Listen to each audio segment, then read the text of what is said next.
les quiero contar que me pasó algo para que vean el poder de la mente, que es muy loca.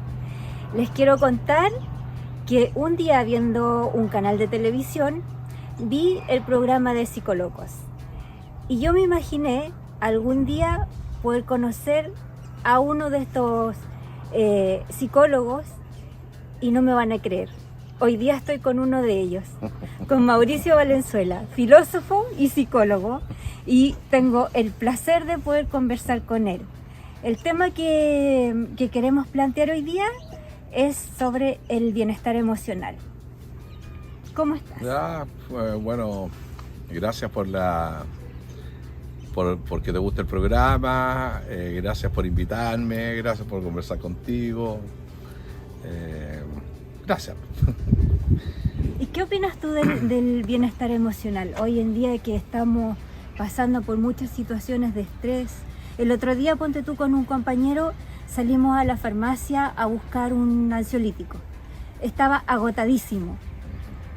No estaba en ninguna parte, y la reflexión que nos llevó es que toda la gente está consumiendo ansiolíticos. ¿Qué crees tú que está pasando que nos está afectando tanto el tema de dormir, el tema de la ansiedad?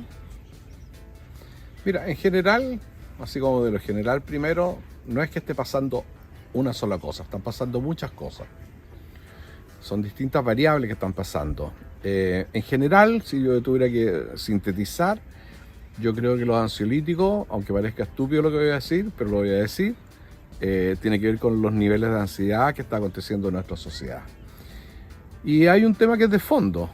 Por alguna condición, los seres humanos, los llamados seres humanos, nosotros, tú, yo, necesitamos certezas. Algo hace la certeza que tal vez es el mejor rabotril, que disminuye la ansiedad cuando tú tienes certeza de algo.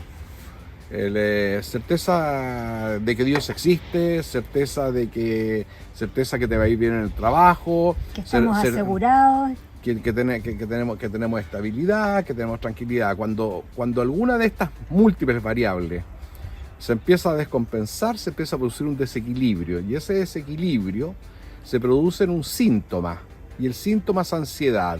Dicho en términos extremadamente simples, desde mi punto de vista, ansiedad es la falta de certeza. Entonces, ¿a qué recurrimos? Nos vamos a una farmacia y entonces compramos un ansiolítico. ¿Qué es lo que es un ansiolítico? Un ansiolítico es un elemento químico que le sirve a nuestro cerebro para calmarnos. Y cuando estamos más calmados y estamos bajo el efecto del ansiolítico, sentimos que las cosas están mejor.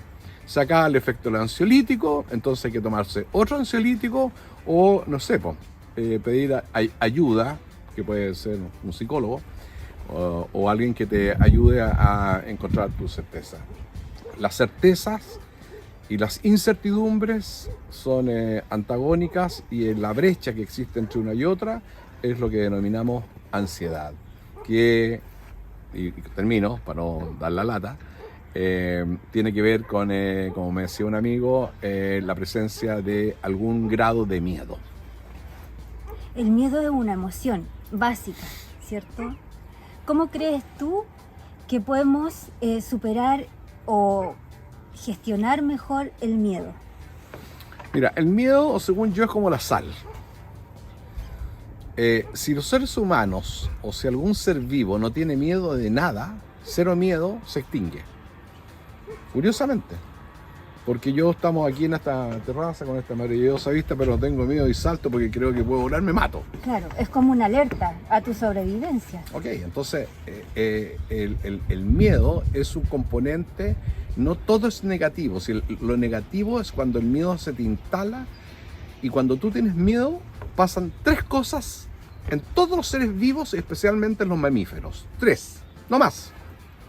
Cuando tú tienes miedo a algo, tienes tres posibilidades. Arrancas de ese algo para alejarte de ese algo que te produce miedo, y eso puede pasar en el amor, en las relaciones de pareja, en el trabajo, en múltiples cosas. Tú te alejas de aquello que te produce miedo. La segunda, que es un mecanismo de defensa. Tú te estás defendiendo de algo que te produce miedo. El segundo mecanismo de defensa, que es muy básico, muy común, es el mimetizaje, es hacerte hacerte creer a ti mismo o al resto que tú no tienes miedo o que tú estás oculto. Cosa que aquello que te produce miedo, como que no te ve, como que tú te ocultas. ¿Ok? Y el tercer mecanismo de defensa, que es un mecanismo de defensa, es el ataque. Es decir, aquello que a mí me está amenazando, yo voy y lo ataco. Aquello que a mí me produce incluso miedo, yo voy y lo ataco porque se transforma en una amenaza. Entonces, cuando tú tienes estos tres mecanismos de defensa, y después vienen, bueno, Melanie Klein, y hay una serie de autores que han trabajado extensamente el tema de los mecanismos de defensa. Desde mi tesis, respetando las otras posiciones, la matriz tiene que ver con estas tres posiciones. Después viene el negacionismo, que es secundario, después viene la oposición, la intelectualización. Bueno, hay una serie de mecanismos de defensa. Lo interesante es que el miedo lo que nos produce es, tonto lo que voy a decir, aparente, miedo. Y el miedo nos molesta, nos duele, nos altera, te descompone, te descentra. Y entonces tenemos que actuar frente a esto que denominamos miedo. Y por lo último voy a decirte, antes de tu próxima pregunta, si quieres hacerla, es que hay al menos dos tipos de miedo. El miedo real y el miedo imaginario. Exacto. Y probablemente dentro de los miedos imaginarios son mayores que los miedos reales. Es decir, tú conoces y conversas con la gente y tiene una cantidad en su incertidumbre, su falta de seguridad, su poca certeza, ansiedad, tiene miedos imaginarios. ¿Y qué es lo que...? Explícalo un poco, Sí, de qué se trata ese miedo imaginario. Es súper interesante porque lo que tengo que decirte es que si tú me dices a mí cuál es la característica principal de lo humano, no es que seamos seres amorosos, con todo respeto, don Humberto, mi profesor Humberto Maturana, no es que seamos seres amorosos, no, somos seres miedosos. Lo primero que con la emoción que está más presente en los seres vivos en general es el miedo. No es el amor. El amor es una construcción justamente que es el antídoto frente a esos miedos. Entonces, cuando yo te hablo de miedos imaginarios, yo creo que la principal característica de los seres humanos no es su inteligencia, su sabiduría, Homo sapiens. Yo no creo en eso. Yo personalmente no creo en eso. Tal vez la característica que nos diferencia del resto de los seres vivos es que somos seres imaginativos. Y tenemos una cantidad de imaginación incluso a niveles patológicos. Por ejemplo, la esquizofrenia. Pero a nivel real, cotidiano, la señora que nos está escuchando, tú, yo, todo, Francisco que nos está mirando, todos tenemos mucha imaginación. Y entonces nos imaginamos mundos irreales, de los cuales tenemos expectativas, de los cuales queremos que sean como sean, y nos produce mucha frustración cuando el mundo que yo me imaginaba no es lo que es eso, y eso también tiene que ver con el amor, porque yo me imaginaba que queriéndote, que juntándote conmigo y entregando y depositando mis afectos, yo iba a conseguir tal cosa. Entonces, hay una cantidad de cosas que se juntan en el mundo de la imaginación. Síntesis, para no aburrir a nadie, decirte, revisa cuánto de tus miedos, hazte una lista de tus miedos y cuántos son imaginarios y cuántos son reales. Probablemente los reales son los menos, no significa que no sean importantes, pero los imaginarios son los más. Pero aquí está la gracia, que mientras tú te imaginas que eso va a pasar, es como si fuera realidad. Por lo tanto, la imaginación y la realidad no son cosas tan distintas. Nos imaginamos que somos lo que somos, que va a pasar lo que va a pasar, todo puede ser fantasía, pero mientras tú la estás viviendo como fantasía, la estás viviendo como realidad, no como fantasía. ¿Eso se podría deducir entonces como que uno crea su propia realidad? Eso podría deducir que gran parte del cómo vivimos, cómo nos autopercibimos, del cómo nos relacionamos con los otros, cómo convivimos, tiene que ver con nuestra propia imaginación y con nuestras propias expectativas.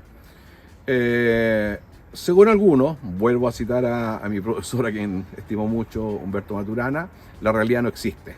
O sea, la realidad objetiva no existe. Todo dicho de alguna manera un poco forzada, tal vez que no es exactamente el pensamiento de Maturana, todo está en nuestra mente. Yo creo que en gran medida sí. Pero hay una parte que sí es real. Acontezco, vivo y convivo en un mundo que sí hay una realidad.